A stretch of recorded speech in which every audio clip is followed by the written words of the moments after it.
In a bustling city park, a Blackstreet vendor named Elijah Harper made a humble living selling burritos. Each day, he arrived before sunrise, set up his small cart near the central fountain, and prepared his ingredients with practiced care.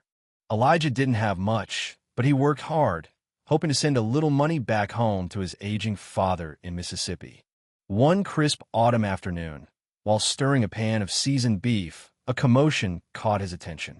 Nearby, a small pale-skinned boy with white hair and light blue eyes was surrounded by three older kids. Elijah watched as the boy, clearly an albino, tried to keep his head down, but the taunts kept coming. The tallest boy sneered, calling him a ghost, while another teased about vampires and the sun. Without hesitation, Elijah stepped forward. His calm but firm voice cut through the laughter. "That's enough." The bullies paused, taken aback by the tall man with broad shoulders, dark skin, and an apron stained with salsa. In his hand was a metal spatula, which glinted under the sun. When the tallest boy scoffed, Elijah didn't flinch. "Leave the kid alone," he said again, this time folding his arms. They mumbled under their breath, but eventually turned and left. The boy remained silent, knees drawn to his chest on a park bench. Elijah walked over slowly and offered a gentle smile. "You okay, kid?" The boy gave a small nod. "How about a burrito?" Elijah gestured toward his cart. "On the house." The boy hesitated, then whispered, I guess." Elijah nodded, walked back to his cart, and began preparing a fresh burrito. The tortilla sizzled on the griddle. The beef was seasoned with cumin and garlic, the rice fluffy and warm. He worked quietly, sensing the boy needed space. After wrapping the burrito in wax paper, he returned and handed it over. "Name's Elijah," he said. "Elijah Harper." "What's yours?" "Nathan," the boy replied softly. They sat in silence for a while. Nathan took a bite, his eyes widening slightly as the flavors hit his tongue. "It's good," he said. Elijah grinned. "Good? Kid, that's the best burrito in this park." "Mainly because it's the only burrito in this park." For the first time, Nathan let out a faint laugh. Elijah caught it and smiled wider.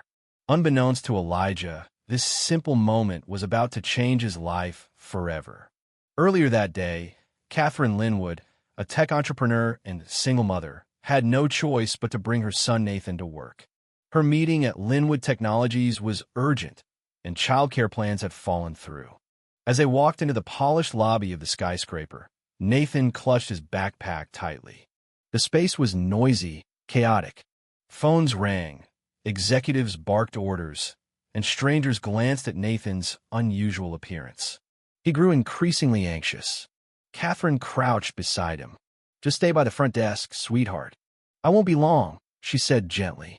But the moment she disappeared behind the elevator doors, Nathan bolted. Overwhelmed, he pushed through the glass doors and escaped into the open city.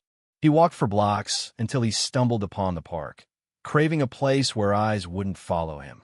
That's where Elijah found him. Back in the park, the two continued to talk. Nathan mentioned his mother briefly, but mostly listened. Elijah spoke of his father, his journey from the South, and his love for cooking. Moments later, a voice called out, "Nathan." Catherine came running, her heels clicking against the path. Relief washed over her face when she spotted her son safe, eating a burrito beside a stranger. "Nathan," she said breathlessly. "Are you all right?" Nathan stood. "This is Mr. Elijah. He helped me." Elijah gave a modest nod. "He had some unwanted company. I just made sure he was okay." Catherine glanced down at the burrito. "Did you give him this?" "Yes, ma'am. On the house." She raised an eyebrow. Nathan wasn't an adventurous eater, yet here he was nearly finishing something unfamiliar. "He doesn't usually eat this much," she said, half to herself. Curious, she took a bite from the burrito and froze. It was delicious, balanced, flavorful, comforting. Simple, but crafted with clear talent. Later that night, as city lights flickered past the car windows, Catherine couldn't stop thinking about Elijah. About how her son, usually shy and selective, had laughed and eaten freely. About the man's quiet confidence. The next morning, after dropping Nathan at school, she sat at her kitchen table, opened her laptop, and typed, Elijah Harper Burrito Cart City Park. Nothing. No social media. No Yelp. Just a couple of blurry mentions on obscure food blogs. That afternoon, she returned to the park. Elijah was there, spatula in hand, flipping tortillas. She waited until he was done serving customers. "Didn't think I'd see you again so soon," he said with a half smile. "I tend to follow good food," she replied. They chatted. She asked about his history. He told her he'd run the cart for years, never wanting more than enough to get by. "You ever thought about cooking in a real kitchen?" she asked. Elijah chuckled. "This is my kitchen." Catherine stepped closer. "I own several restaurants. I'm offering you a job. Not as a helper, as a chef." Elijah hesitated. This cart was his life. He had built it with his own hands. But Catherine didn't ask him to abandon it. "This isn't taking something from you," she said. "It's giving you a chance to grow." After a long pause, Elijah finally nodded. "All right, let's give it a shot." Within a week, Elijah was inside the stainless steel kitchen of Jardin Noir, one of Catherine's most esteemed restaurants. The tempo was relentless. Pans sizzled. Orders barked. Chefs moved in a coordinated dance. Elijah was assigned prep duties under Julian, the head chef, who was skeptical at first. "If you're here to prove something," Julian told him, "prove it on the plate." For days, Elijah chopped, cleaned, and observed.